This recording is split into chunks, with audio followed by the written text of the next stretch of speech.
Hello, everybody, and welcome back to the Las Vegas Raiders Insider Podcast. I'm your host, Hondo Carpenter. I'm also serving you as your Las Vegas Raiders beat writer on SI. We are going through a series of breaking down all of the different position groups. And let me just give a quick note that later today, depending on when you're watching this, we're filming this early in the morning on Wednesday. But later today, the schedule will come out. Tomorrow's podcast is going to be my way too early prediction on the season. This is my sixth year covering the Raiders. One of the years I nailed my prediction right on the money. Two of those years I was one off, and two of those years I was horrifically bad. Tomorrow's podcast will, and then remember, I make a prediction when the schedule comes out, and then I do one right after training camp, usually the Monday of the beginning of the season. And that's when I give my prediction and stand by it. Um, no matter what, stand by it. But anyways, so to be a 1 day break on the position groups to talk about predictions next year on the schedule. I'm also going in tomorrow's podcast to address where I got it wrong last year. I think it's important to be accountable when you make predictions and they're wrong, to not try to hide it under a bush, but bring it out, talk about where are some things. Um, and I've talked about some of them already, but I'll get into more. And but I'll get into more detail there, and then won't address really 2024 anymore. We're just eyes focused completely on 2025. I talked yesterday about the interior offensive lineman, the guard center position. Now, a lot of teams carry 8 offensive linemen. Last year, the Raiders carried 9. I think I like the carrying of 9. Heck, I probably like the carrying of 10 because I just think you never have enough offensive linemen when you have good ones. I don't like carrying 10 if you don't have 10 NFL quality guys. But we're going to dig in today. The Raiders have 7 tackles on the roster right now. So if they last year they kept 9, they kept 6 interior, 3 tackles.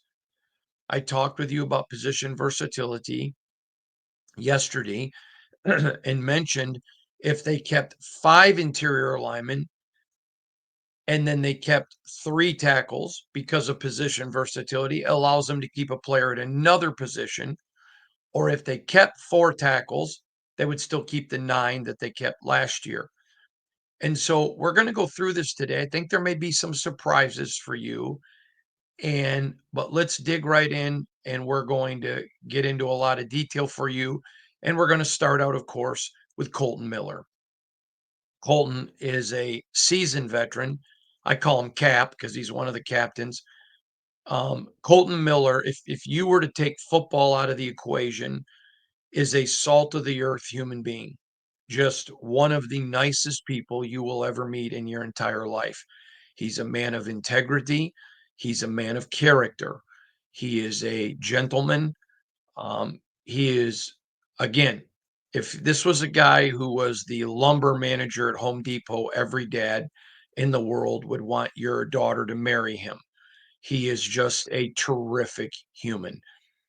He happens to be an elite left tackle in the National Football League. Last year, it took him 5 games to get healthy, and after a very bad injury in 23. No excuses from him. In fact, I remember one particular incident um, where I asked him, it was after a ball game in the locker room, and I won't. Well, I don't mind sharing you this. I don't think this. I don't think Colton would consider this a betrayal at all, and I would never betray a person, whether I liked them or not. But I was just telling him, I said, "Man, how long do you think until you're healthy?" Because it was clear if you knew Colton, he wasn't healthy. He goes, "Doesn't matter, no excuses. If I'm out there, I got to play to my standard." That's him. And I'm like, okay. And that is him. That's totally him. He'll go to his teammates. I mean, he's the captain. He's the leader of the offensive lineman room, and that's just him. And he'll call himself out during a film session. And I remember one of his teammates last year saying to me, the guy's injured and he still won't give himself a break. He is extremely well respected on this football team. He is well respected by, the coaches, and he's super well respected around the National Football League. This is a guy that if the Raiders were to put him on the trading block, there would be massive interest in him. Now, they shouldn't. I mean, you want elite tackles, but I'm just only even saying that not to even create the mirage that he's available for trade. Although I think anybody on the team could be if somebody's willing to pay enough. I'm not trying to create that mirage or controversy. I'm just trying to paint the picture because sometimes I don't think Raider fans appreciate what they have in Colton Miller. He is not a look at me person, which is traditionally a offensive lineman trait. Occasionally you get a diva, but it's so rare. He is this is a guy that'll sit there after a grueling practice and play video games with his teammates and just relax. And he's a guy that will go up to a defensive player, maybe a young defensive player struggling, and give advice. He is a guy that will go up to a veteran and give advice. He takes care of his business on and off the field. And he's a very steadying factor. I remember one particular time when Raider Nation was just really frustrated. And he voluntarily said to me, but how do you blame them? We're not winning. I mean, he was frustrated. And it was really funny because I said to him, a little bit of fan coming out in you. And he goes, well, of course. And this is a guy that is playing. I mean, after he was healthy, played at a humongously high level.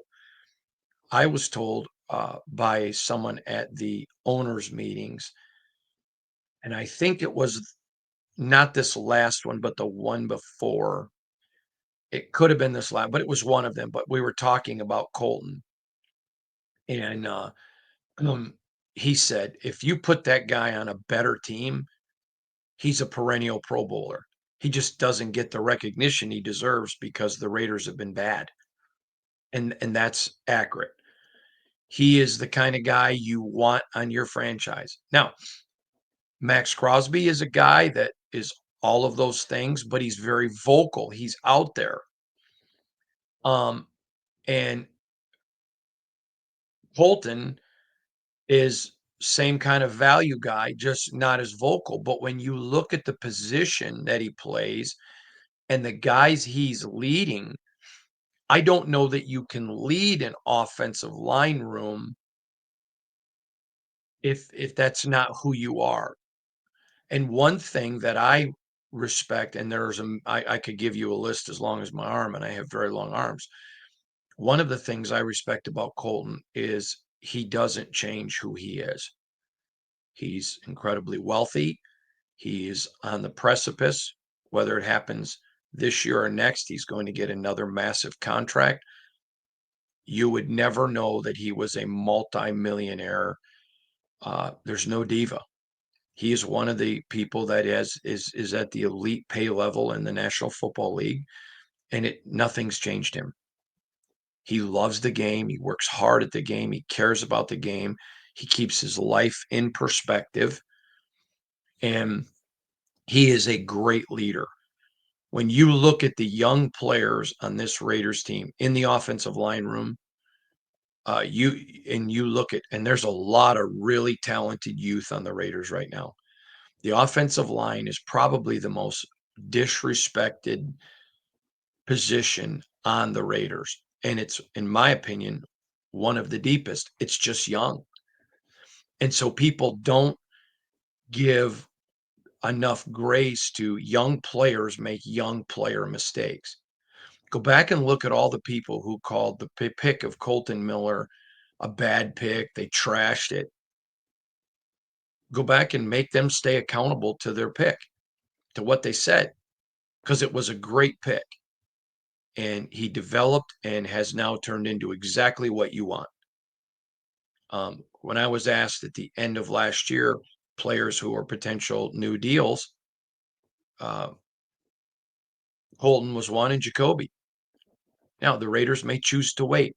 John Spytek talked about it at the owners' meetings that he likes to give deal extensions to people that he knows.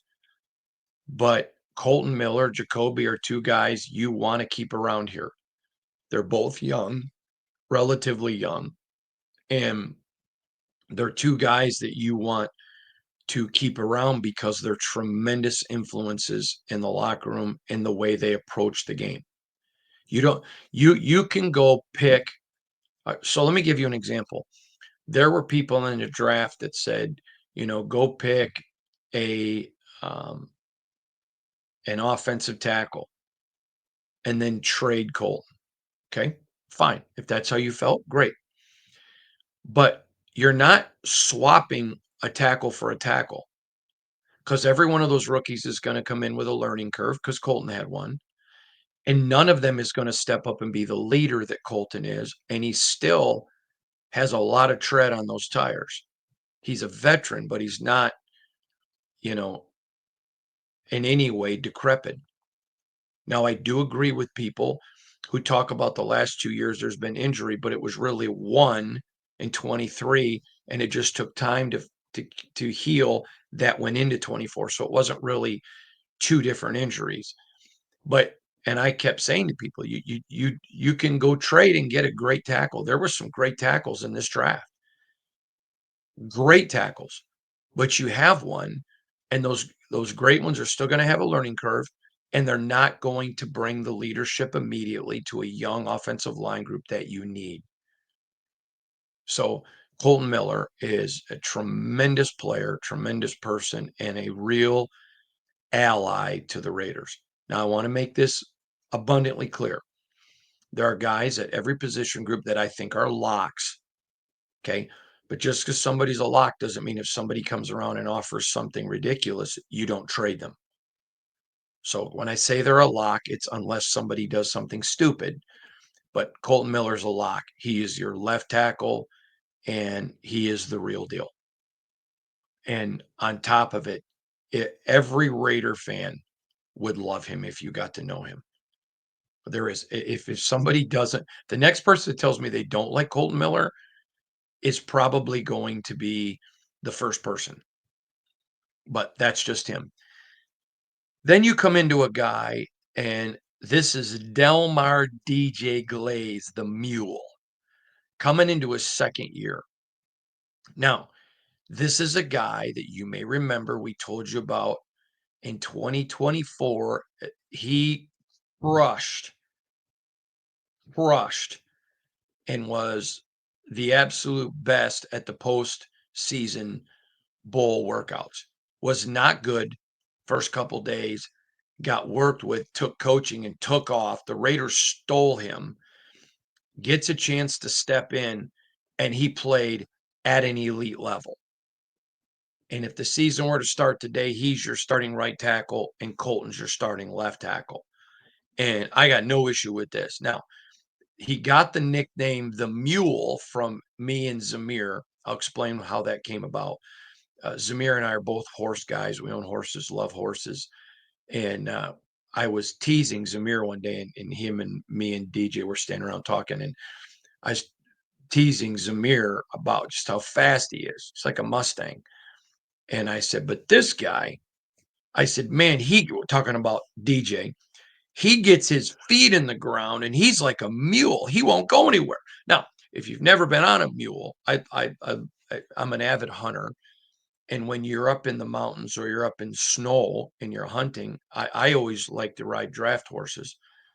But you get on a mammoth jack, which is a mule and a draft horse mix. It's called a mammoth jack. You get on a mammoth jack with them big feet, and I don't care if it's 4 inches of ice, they're just sure footed. They just don't move. There's an old hymn of the faith that we used to sing called I shall not be moved. That's a mammoth jack mule. in the middle of the snow hunting. And so I said, "This guy's like a mule because he just once he gets his hands on you, man, Delmar DJ Glaze ain't letting go." And Samir's like, "Oh, yeah, you're right." And it was hilarious because Samir's like, "That is so true. That is you." And so I said to DJ, just out of respect, "Do you find that offensive? Are you okay being called the mule?" And his face lit up. He goes, "Yeah, I love it." So I've had some people say, "That's so disrespectful." And that's it's not. He said he loved it. And but it's true. And so the thing about the mule that last year was so impressive, he never repeated a mistake. Now he made mistakes. He's a rook. But under the tutelage of Joe Philbin, you watched Delmar DJ Glaze just grow. And his got a massive upside. What a great pick this was by Tom Telesco last year. But this kid's got such a bright future, and he is an exceptional kid. I will tell you this about him. So I've had a ton of exposure to Irvin Johnson, Magic to many of you. I'm from Michigan. Um, all of that. I'm a Spartan. He's a Spartan. I've dealt with Irvin hundreds of times. Well, probably 100 times for sure. And his sister and my sister played basketball together, all that. Uh, Irvin, when he walks into a room, his smile lights it up. And by the way, if you ever got to spend time with Irvin privately, it's the same way. It's not fake. Irvin is as genuine as you may not like Irvin, but at least with him, you don't like the genuine because he's not fake. Now, having said that, Delmar has a smile that lights up a room like Irvin. I'm going to say this, and I've not hidden the fact of how much I like him as a person and a player. Um, but one of the things I really love about the Mule is he has a childhood love of the game of football. He plays this game like he's still 12 years old in the backyard of mama's house playing on Thanksgiving Day with his cousins. He just loves the game. He is very coachable. His parents raised a young man that is no ego in him. No ego. There is, I mean, here was this rookie playing out of his mind for a rook where he was selected and no ego. I remember coming up to him after one game and I told him, I said, congratulations, you were outstanding. And he looked at me, he goes, Hondo, I can't look at that. I see too many mistakes when I'm watching the film. And I go, are you okay with that? And a big smile comes to his face. And he said, yeah, because I get to fix it. I mean, he was just so excited to get to the practice field because he gets to fix it. I've shared this before. In life, do you approach things as if you have to or get to?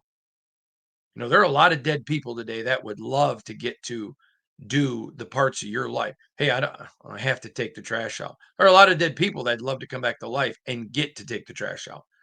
And so I like to be around. I approach my life as I don't have to, I get to. That is Delmar DJ Glaze, the mule. He gets to. He understands it. He gets it. Now he's still very young.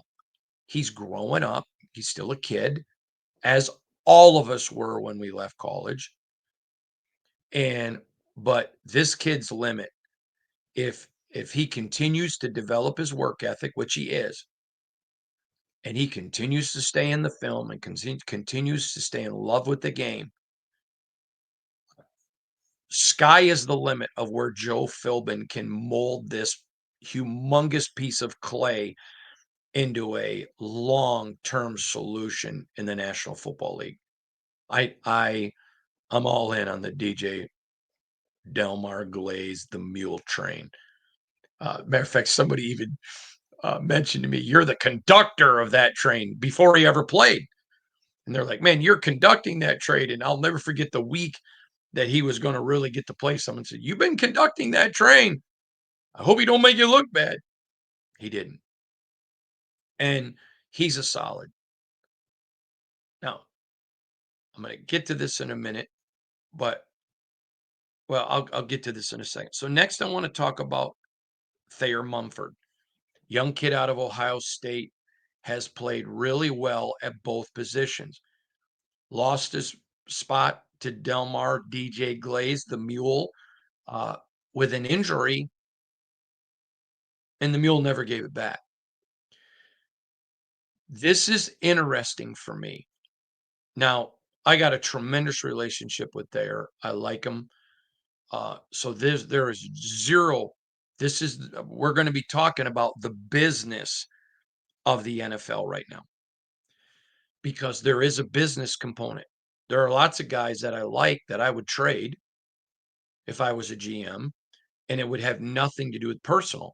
This is why several friends of mine who are GMs, they purposely keep a distance from the players. They don't keep a friendship because it's too hard to feel like they've betrayed a friend when they have to make a decision that's best for the franchise. Having said that, if the Raiders keep 5 interior offensive linemen and 3 tackles and stick with 8 on the roster, this is gonna create some really interesting times for the Raiders. Because if they keep 3, the Raiders have 3 guys then battling for the other 2 spots. So in comes Thayer. I had one of my uh, watchers of the podcast send me a email the other day. It's going to be in our next question and answer, but he called Thayer the forgotten player in the team. And I disagree with that. I hadn't talked about tackles. That's why I hadn't brought him up since the regime, but I certainly can see why a person would have that opinion. Thayer is a guy. Now, there may be um, just some debate. Where does he fit? You're not going to put Delmar Glaze. You're not going to put Thayer on the practice squad. Neither is going. That's an act. That's an act in futility. All right, and we'll get to why who the fourth one is in a minute. But Thayer is a very good swing tackle. He's played left and right at a very high level. This is a very talented young man. Very talented. But this is where, when injuries happen, next man up in the NFL, if that next man's up, I will tell you this, I don't know that the Raiders expected the mule. Well, I can tell you for a fact, I know there were some in the organization that didn't think that DJ, they believed in him, but they didn't know if he'd be able to play at a high enough level to fend off Thayer when Thayer came back. I think it took a little bit longer for Thayer to come back than people thought. And then each week, the mule just kept getting better until when Thayer could play, no, the mule took the job. That's just the reality. It wasn't that Thayer was faking an injury. It wasn't that he was a wimp. None of that's true. It's a testimony to how DJ played. It's not a knock on Thayer. And so Thayer has great experience. So do you keep him as a swing and he now backs up Colton and he backs up Delmar DJ Glaze, the mule? It's an interesting concept if they keep 3. Now remember, Raiders kept 9 offensive linemen last year. If you have enough players that can play multiple positions, and that gives you position flexibility, and then you only keep 8, it allows you to keep another player at another position. If they stick with 9 and they keep 5 interior offensive lineman, which is what I told you uh, was a strong possibility. Okay. That's what I think they'll do. I think they'll keep 5. Then you come over to tackle. If they keep 3 to open up another position because of position flexibility, you're going to have an opening. If they keep 4, then I think Thayer's a lock. Now we come to the 4th offensive tackle. This is the young man they just drafted out of William and Mary, Charles Grant. He is going to make the roster. I think he is a lock. This was an incredibly talented young man that a lot of teams had higher grades on him than where he got picked. It was just such a deep draft at offensive tackle that he dropped. The Raiders stole him. In fact, I want to grab something real quick. The Raiders stole Grant in the 3rd round. There are a lot of teams that had a very strong, solid second round grade on Grant. Okay. So this is a guy they get and they steal. He's going to make the roster. He's a lock. Him and Colton are a lock. If you keep 4, I certainly think Delmar is a lock as well. And I think Thayer's kind of there. What happens with Thayer? If they only keep 3 and they decide, okay, Charles is going to be our swing, then it makes Thayer a possibility for a trade. Someone emailed, what about if they trade Colton? Then they keep Thayer, Delmar, Grant.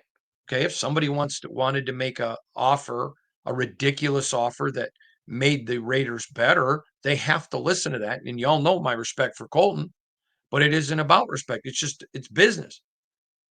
See, that's where I don't I understand fans sometimes, but they get mad at players who make business decisions,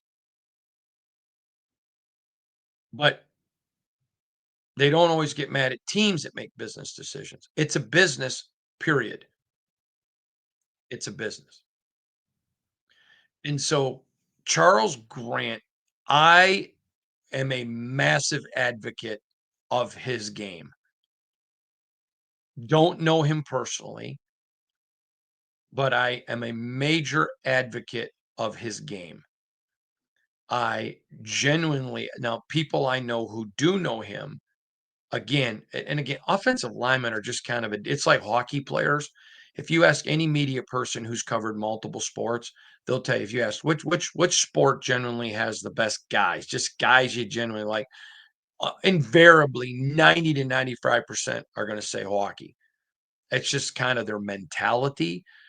It's the same way. If you ask um, a bunch of NFL beat writers, what guys are usually the best to deal with? They're going to probably tell you, yeah, the offensive line. It's just their nature, just to play that position, all of it.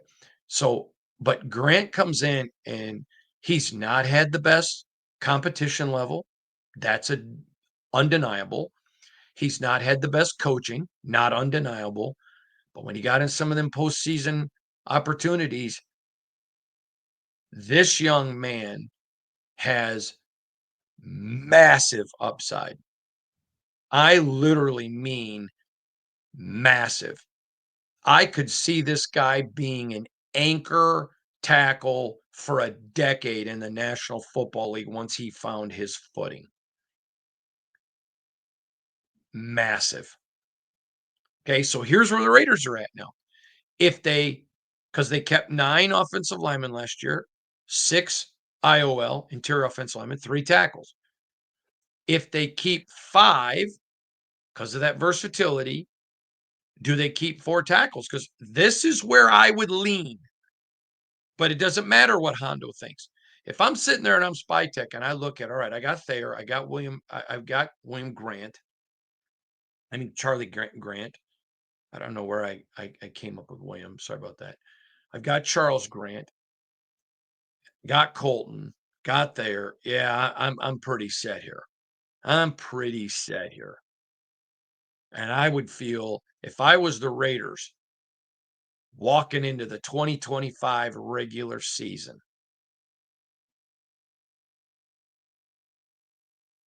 I would be thinking,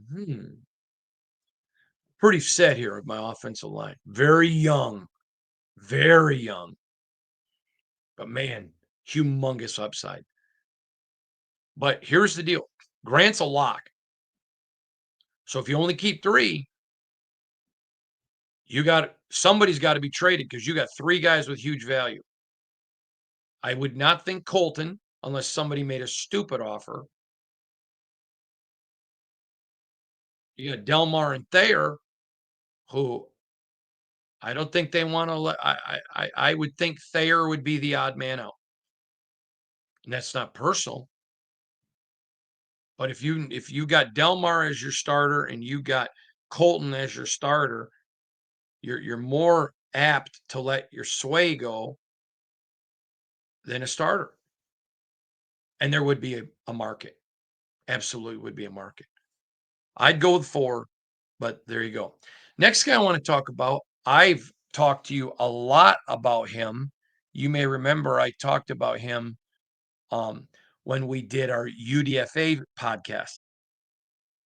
If you remember that UDFA video I did, every single team I talked to had a draftable grade on Parker Clements. This is a kid out of Virginia Tech. Now, he is a right tackle. He is an excellent pass blocker, a decent run blocker. He's got to get his pad level lower on run blocking. He's got to get his feet moving on run blocking. But again, everybody had a draftable grade. One person said to me, one scout, if this had been last year, he would have been drafted by multiple teams. It was just such a deep draft, and the way it fell, he fell to UDFA status this year. So the Raiders get a guy that was probably a 6th, early 7th type grade. And I think, no, I don't think, I feel very confident that they could probably park him on the practice squad, which is where I think he will end up. He's going to have to bump some guys, but there's too much here to just throw this guy away. Let me read you some comments I got from some scouts. Struggles with some quick twitch DNs, but who doesn't? Clearly a right. And that's with a right-handed quarterback, by the way. Experienced player is NFL ready, meaning he should be in the NFL right now. NFL ready body, excuse me, but I meaning his body belongs here. It isn't a guy that you're thinking, okay, he's got to get this, he's got to get that.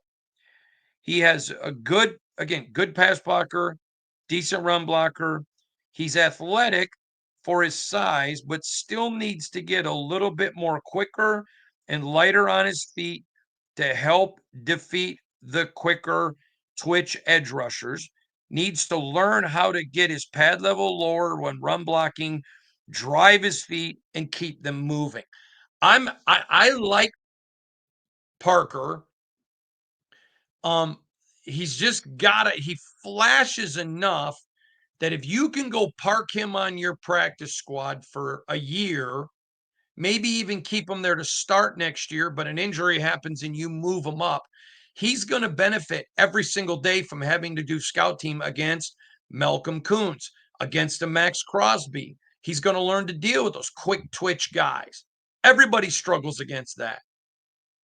I mean, can you think of a better opportunity for a guy that is a good pass blocker, decent run, to be on than a team that wants to run, who, by the way, has 2 really good twitch guys? This is an ideal replace for Parker Clements. I think he's a solid on the practice squad with a guy you keep your eye on to watch. Now, everybody had a draftable grade I talked to, but it wasn't like they had a 5th round or higher draftable grade, which is a guy you expect to make your roster.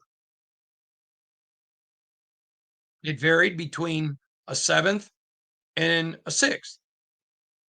That's a guy you pencil in to make your practice squad. I like this guy. I like this guy.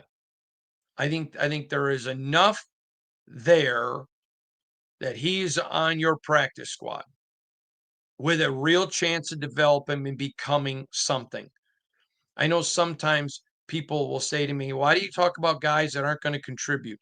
Well, because it's still part of your organization and your franchise. And Parker Clements was a very good UDFA for the Raiders. Now, to make that practice squad, he's going to make somebody's. He's going to have to beat some guys. Okay. Let's talk about Dalton Wagner, who's come in now. And this is a guy that's been in the league long enough, needed to stay healthy, has shown a little bit. He looks the part, but he's got to take the next step now. The practice squad is not a permanent place to stay. I mean, you're allowed to be there. You park a couple of years and you either make the transition or you don't.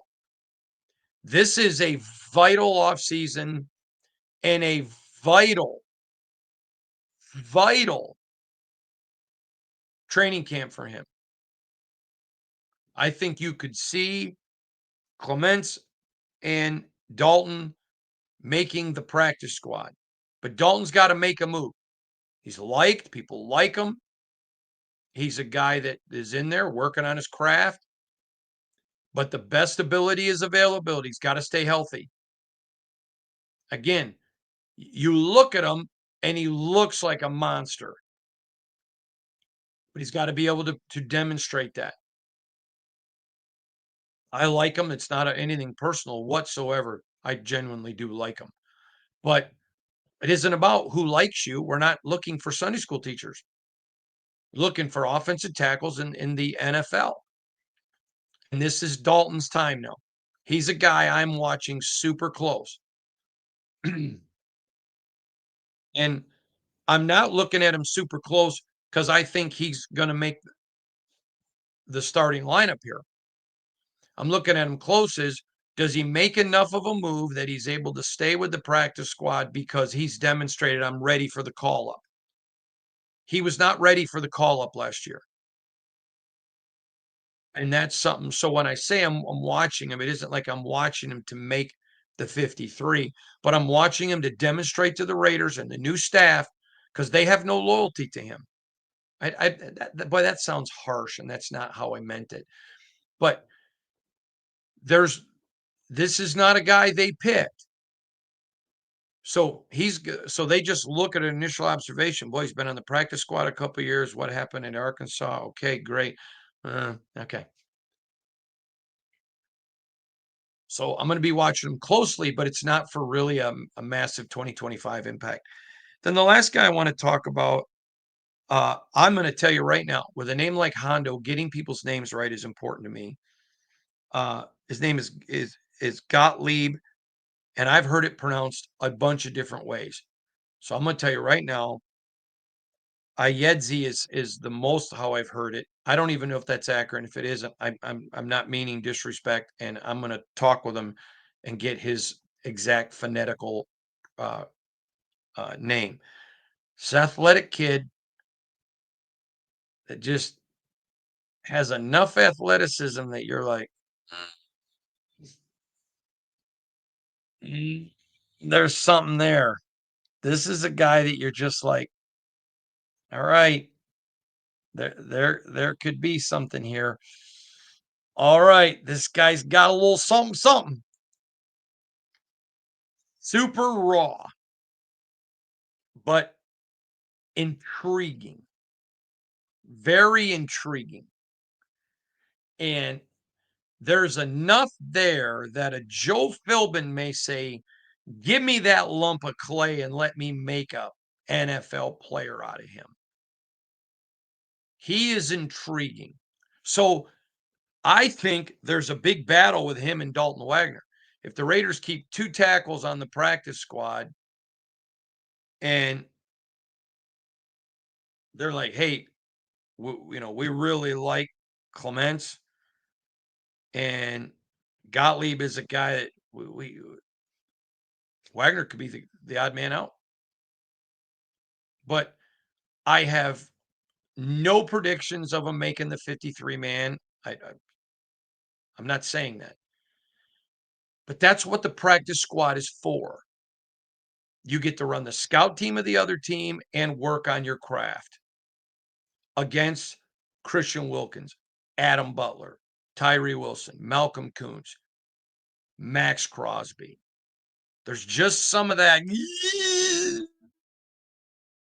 Every once in a while, you'll see there's a little something, something there. Practice squad guys are not Colton Miller. They're not Thayer. They're not Delmar DJ Glaze the Mule. They're not Charles Grant. But there's enough there. Now, Clements, of all these guys I talked about, Clements, Wagner, Gottlieb, I think it's probably the farthest one along. But Wagner's got some NFL experience. I'm talking about on the Raiders practice squad. So he's gone. They got tape against him against elite players. But just don't rule out Gottlieb making that practice squad. And that'd be a guy that could be developed. That'd be a guy that there's something there. Don't know what that something's going to be. It may fizzle and fade. That's up to Gottlieb. But he got a Christmas present that he gets to be coached by Joe Philbin, the best offensive line coach in the NFL. And I'm now let me just say something there. I think Philbin is one of two. Jeff Stoutland is unequal. But Stoutland and Philbin are the two best offensive line coaches in the National Football League. And I think, yeah. And so he got a Christmas present. He got an absolute Christmas present. And it's a blessing for him. So there you go. There's the talk on the tackles. It's going to be interesting to watch how that falls out. A lot of great guys. But like I said, they're not looking for Sunday school teachers. They're looking for offensive tackles. Do the Raiders keep 4? Do they keep 3? Is there a trade there? Very intriguing.